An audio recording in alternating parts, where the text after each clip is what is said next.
আচ্ছা মা, আমি কেমনে হইলাম? ও ছোট ছেলে, ওকে অন্যভাবে বুঝাতে হবে। হয়েছে কি, একদিন আমি ছাদের উপরে বসে আছিলাম, তখনই একটা পরী তোমাকে কোলে করে নিয়ে এসে আমার কাছে দিয়ে গেছে। আহারে, আব্বাই পরিডারও ছাড়লো না। দোস্ত, আমার কাছে তোর বড় বোনের বিয়ের জন্য একটি ছেলে আছে। ছেলের নাম কি? আবুল। তার ছেলে কি করে? বাবার বড় ব্যবসা আছে। ও আচ্ছা। বল্টু, তুই কয়েকদিন আগে আমার বোনের বিয়ের জন্য একটি ছেলের কথা বলছিলি না? হ্যাঁ। আমি খোঁজ নিয়ে জানতে পারলাম ছেলের নাকি বাবাই নাই, কিন্তু তুই যে বললি ছেলের বাবার বড় ব্যবসা আছে। আরে ছাগল, বাবার ব্যবসা মানে হলো ছেলেটা বাবা কেনা বেচা করে। ভাই, আপনার দোকানে কলা আছে? হ্যাঁ আছে।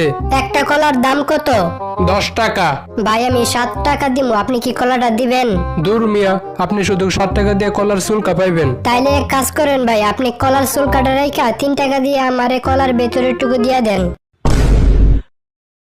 আচ্ছা, তুমি তো আমাকে বিয়ের আগে পাগলের মতো ভালোবাসতে, এখন বাসো না কেন?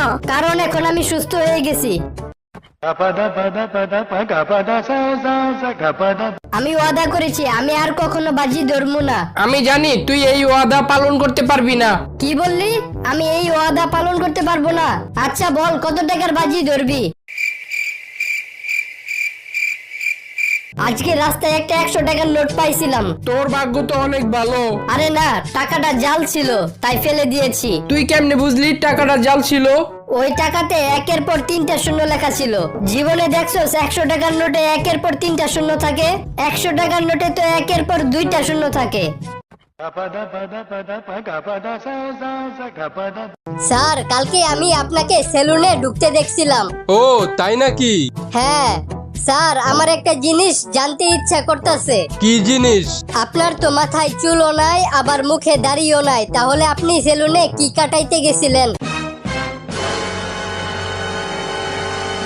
আচ্ছা বল্টু, বলতো বিবাহিত আর ব্যাচেলরদের মধ্যে পার্থক্য কি? স্যার, ব্যাচেলরদের খাট শুধু ভূমিকম্পেই কাঁপে। বল্টু, আজকে এত দেরি করে বাসায় আসলে কেন? আজকে অফিসে অনেক কাজ ছিল তাই দেরি হয়ে গেছে। কিন্তু তোমার শার্টে লিপস্টিকের দাগ কেন? আরে, এই দাগ কেমনে আসলো? আমার গায়ে তো তখন কোনো শার্ট ছিল না।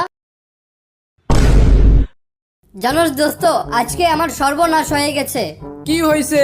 আমাদের বাসার নিচের তলায় জিফান নামে একটা অন্ধ লোক থাকে, তোর মনে আছে? হ্যাঁ মনে আছে। আজকে আমার বউ গোসল করতেছিল, হঠাৎ করে কলিং বেল বেজে উঠে। তারপর? তারপর আমার বউ বাথরুম থেকে জিজ্ঞাসা করলো কে